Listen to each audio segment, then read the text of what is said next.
Alright, I did you a favor and deleted the last video. Anyway, I wanted to talk, I wanted to title this video Intelligent versus Free Will.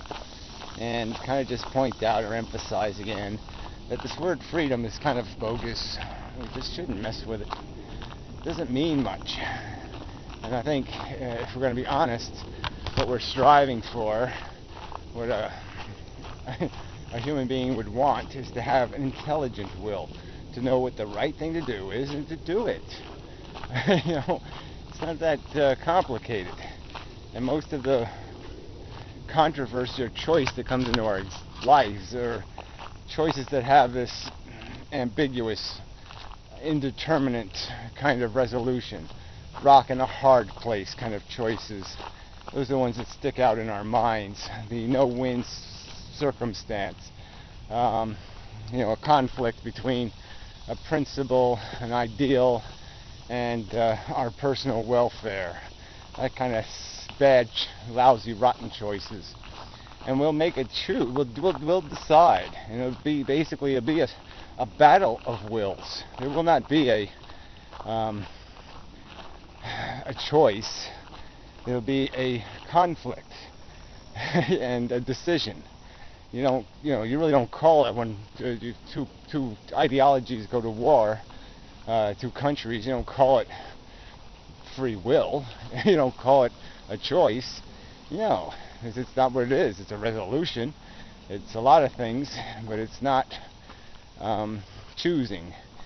And when we decide to do something, God damn it, tiny little fly.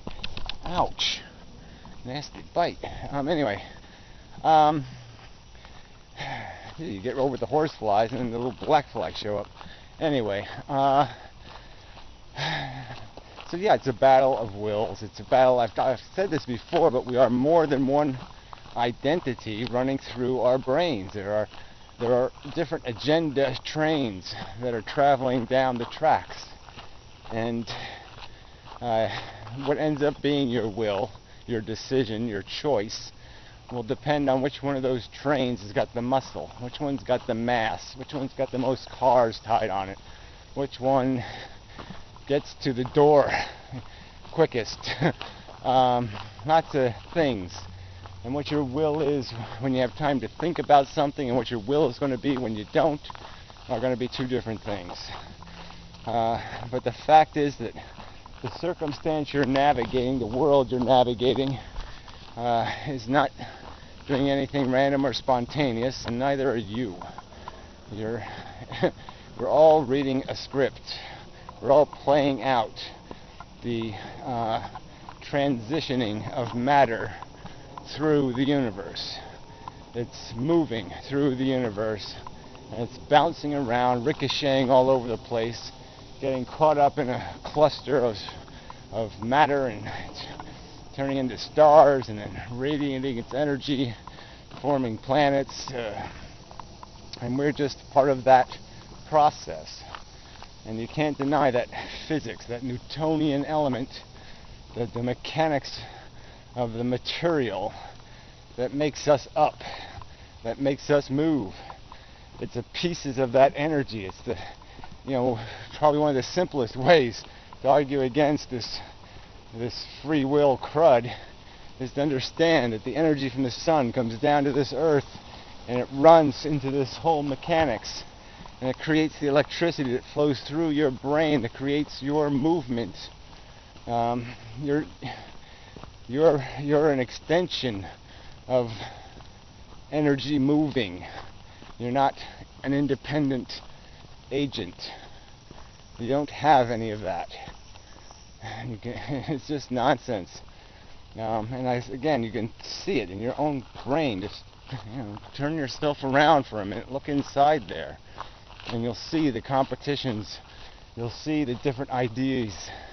You'll see the different parts of yourself competing, the ideas that are competing for attention, to become that dominant theme. You are run by themes, and things become themes because you validate them through processing. We filter, and if you choose if you're oriented towards having a conscience and a sense of duty and responsibility, you will validate themes and ideas, whether you like it or not, that will remind you of those things. They'll be persistent. Those principles will occur to you. And it won't be through freedom. It'll be through obligation. It'll be through logical requirements, the demands of integrity, or the demands of devotion. These are the things that will control your will, will end up dominating your decision, your action. What will. What will. I like that. What will. And probably could add another one or two. What will you to do what you need to do, what you're required to do, let's put it that way, what you're demanded, what you're told to do. And there is a lot of that. I mean, come on. It's a lot of your brain where it's just telling you, okay, there's a theme here, do the right thing theme, and it's going to nag you. So where's the freedom in any of that crap? There's no freedom. There's obligation, there's recognition, there's understanding, there's intelligence. These are the things that control will in a mature human being. Yeah. And this freedom crap is just that crap. So enough. Could go into more the physics shit, but there's really no point. People like Pyro have this expectation that, you know, I mean, it's almost like the God delusion. I mean, people who believe in God are just like, oh, but look, the world's too complicated. It could not be made by God. It's just too disturbing to their intuition for there to be any other argument. And Pyro's making the same point. But he's not recognizing that he's not talking to religious people. He's talking to people that are at least as skeptical as him, or more, obviously. And so you got to deliver the goods. You can't make an argument and say, I have a two-slit experiment that's kind of funky and weird and bizarre. You know, I can't detail the instrumentation. I can't show you exactly how it works or what it did or how we played with it or how we proved it. But no, it demonstrates. We know it. It's rock solid stuff. Trust me. No, I'm not going to trust you. Make an argument. And if you can't make the argument, if you can't explain how you have complete confidence that particles are in two places at once, or any of this other bullshit, or waves, that the particles don't exist, that they have been reduced to a wave in some sort of confluence of space that you are waving, you know, that somehow you are rippling it. I don't even want to get into the crap of it.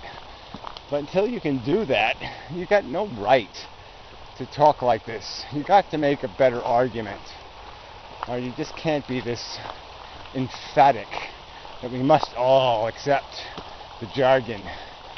And again, I'm just going to make the argument. You keep flying your theoretical mechanics on top of quantum mechanics, and that's a friggin' cheat. You know, it's a huge cheat. It's a shameful, almost, for science to allow there to exist something as poorly described as quantum mechanics, because they'll talk about the math and its rock solid usefulness, and then they'll talk about the multi-universe as if it's intimately connected with that math, and it's not. And this is just so unfair to blend all these different theories and functions into one thing and say it's quantum mechanics. And if you insult one part of it, you have to insult all of it. It's like if there's one bad member of a family and I point out he's a bastard, and somehow I've insulted everyone in the family or something. It's just bullshit. It's unfair. So fuck you. And such. Yeah, so anyway. Well, at least I saved you the other video. It wasn't bad, but it just wasn't... Well, this one wasn't good enough either, but... It's a complex subject. It's not really, though. But it's always complex when somebody puts something on your table that's very, very complex and says, now, explain why. You know, come on. That's asking a lot. You know, I have to take a lot of time and figure out exactly where the holes in your story are. And, you know, it's like somebody claiming, well, prove men really landed on the moon. Well, I can do it, but it's a lot of work. Oh, fuck. Well, anyway, till next time.